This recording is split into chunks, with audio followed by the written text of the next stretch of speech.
Here's every step of creating a song. Let me know if I'm missing any. Songwriting, recording, production, mixing, mastering, releasing/submitting. If you think of some modern pop and electronic genres, sound design is also a major step of the process.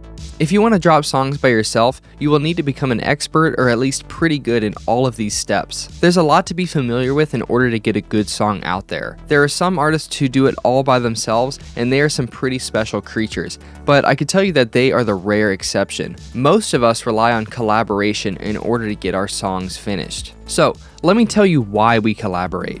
1. To stop spinning our wheels and actually finish something. 2. To get out of our comfort zone. 3. To learn new things from people who are experts in their field. And 4. To give us motivation to keep going. Software is cheap or even free. There's a million tutorials for every step of the song process, but there's one thing that's priceless and finite, and that's your time. If we collaborate with others, we can often slash hours and hours of frustration off of our time spent because we rely on others to help us get to a certain point. Whether that's mixing your track or simply helping you to finish the lyrics, delegating these tasks can actually help you to get more music done in a shorter period of time. There is a person out there who is a mirror image of your skills. You may be great at songwriting, but you hate mixing your track? Well, find somebody who's the opposite. I make music for production libraries, and it helped me to make music so much faster once I started collaborating with somebody who built the initial arrangements of the track, and then they sent it over to me so I can add my production to it. I'm much quicker at production than I am at building arrangements, so it was a perfect fit. If you don't want to take it from me, just look at popular artists. In the past, I released a video about Taylor Swift and her album Midnights. She is a great example of a powerful collaborator. If you take a look at her track listing on the album Midnights, it's not just her, and it's not just her and Jack Antonoff, who's the lead collaborator on that album. There's so many people behind that album.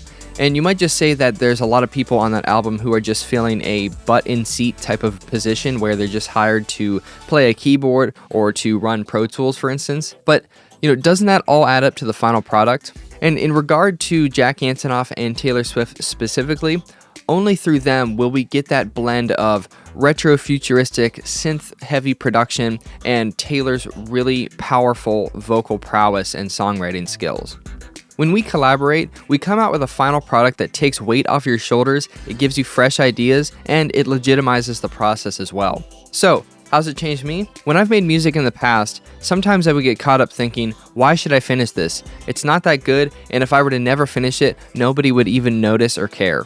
But that feeling has often been scrubbed away when I'm working with another musician. The power of the team aspect makes it feel like a legitimate project, like we're going to make something together, and it feels really good. One time I was working on some hip-hop beats with somebody, and we were at the point where we were showing each other our tracks and talking about ways we can improve them. I really trusted this guy's opinion because he was really prolific and he focused mostly in that genre. I said to him, hey, I have this beat, but I'm not sure that it's quite done yet. I pulled up the session and I played it, and his response was the exact opposite of what I was expecting. He said, this sounds great.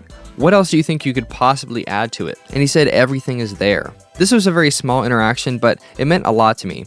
Sometimes another person's perspective helps you step back and realize, oh wait, I actually have something here. I just needed that outside assurance to help me understand where I'm at. It's easy for us to listen to our own work and obsess over the little things, but we forget the big picture. And this way of working has actually gone full circle, and it's helped me to work better by myself too, because I start to think of myself as my own client. This has made me more accountable to finish my own music, and it's helped me to see the bright side and potential in all of my musical ideas. My question to you is, do you want to release music out into the world soon, or would you rather tinker over every step of the process until it's all perfect? There's no right answer to this question, it's only a matter of preference. Some people consider it their life's work to be completely independent with their music. That's okay too, but I guarantee it will take longer. And that can be a total showstopper when you just want to get music out into the world, but you're going in circles about trying to get your mix right in your song. Another question you should ask yourself is, what is your voice?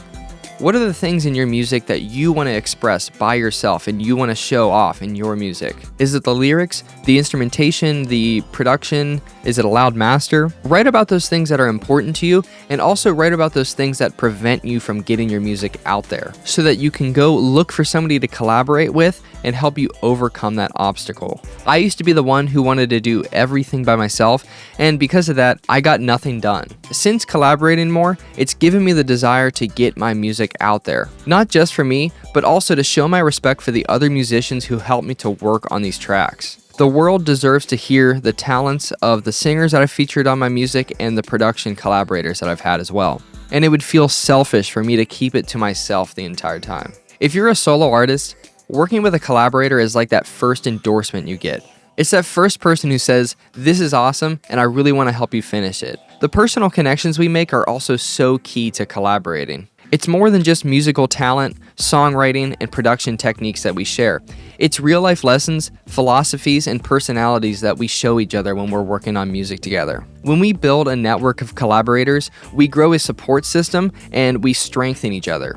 This can lead to you meeting new people, getting your music shown to new fans, and also helping you to build a list of contacts that you can rely on to help you finish your tracks. If you haven't really collaborated before, or nothing has ever come out of those collaborations you've done, I urge you to give it a try again with these new thoughts in mind. It can really help you to get a fresh perspective on music once you get out of that bubble. If you're looking to do your first collaboration, well, you're in the right place, because I'd love to produce a track for you. I produce electronic music for solo artists, and I love meeting new people and talking about the music that they want to put out into the world. Check out my website in the link below to hear some of my favorite collaborations that I've done, and send me a message if you want to make some awesome music together. I hope you get something from this video.